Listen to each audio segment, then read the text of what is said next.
है उसके अंडर में यहाँ पे एक रिजीम ठीक जो है। है अलग टाइप की बनेगी, जिससे कि खाड़ी के अंदर अमेरिका को कोई चैलेंज ना कर पाए। बिल्कुल, एक बार निपुण जी आपके पास आते हुए, अगर युद्ध लंबा चलता है, हालांकि आप सभी लोग कह रहे हैं कि बहुत ज्यादा लंबा ये नहीं चलेगा, अगर चलता है या फिर जितने भी दिन चलता है, दुनिया पर इसका असर कितना देख रहे हैं आप? देखिए, जैसे सभी ने कहा कि लंबा नहीं चलेगा। अभी तक यही स्थिति लग रही है। देखिए, रशिया जो है इन्वॉल्व है यूक्रेन के साथ, वैसे ही उसके बहुत खर्चे हो रहे हैं कि वो इस वॉर में नहीं आएगा। चीन का भी देखो इस प्रकार के बोझ से आपका, हम देखिए यूक्रेन इतना लंबा टिका रहा, छोटा सा मुल्क, एक सुपर पावर ही रशिया है मिलिट्री मामले में हम देखें, टिका रहा। रीजन ये था कि वेस्ट लोगों ने उसको फुल्ली सपोर्ट किया। तो क्या ईरान की स्थिति ऐसी है कि वो इस वॉर को लंबा चला सके? मुझे नहीं लगता। और मुझे लगता है कि ईरान को बिल्कुल डिस्ट्रॉय करने में, खत्म करने में इसराइल की भी रुचि नहीं है। इसराइल इतना ही चाहता है कि वहां पर एक ऐसी गवर्नमेंट बने जो कम से कम इसराइल के साथ एक मित्रवत संबंध रखे और अपने एटॉमिक वेपन ना बनाए।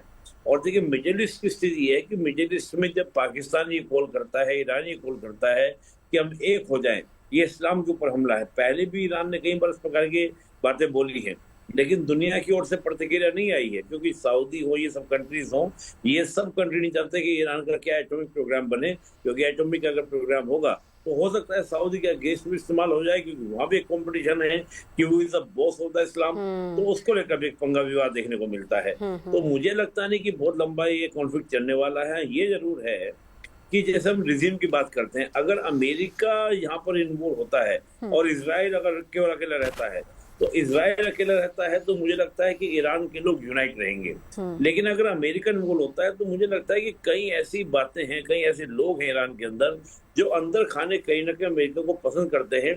उसका रीजन है 1979 से पहले जो रजब पहलवी की गवर्नमेंट थी, उस दौर को भी लोग याद करते हैं। महिलाएं याद करती हैं कि उस समय कितना ओपननेस था और रजब पहलवी के समय अमेरिका के साथ हमारे संबंध कैसे थे, क्योंकि वो ये मानते हैं, जो ईरान के लोग हैं, कि सऊदी इतना बड़ी ताकत जो बनता है मिडिल ईस्ट में, उसका कारण है अमेरिका के साथ मित्रता होना।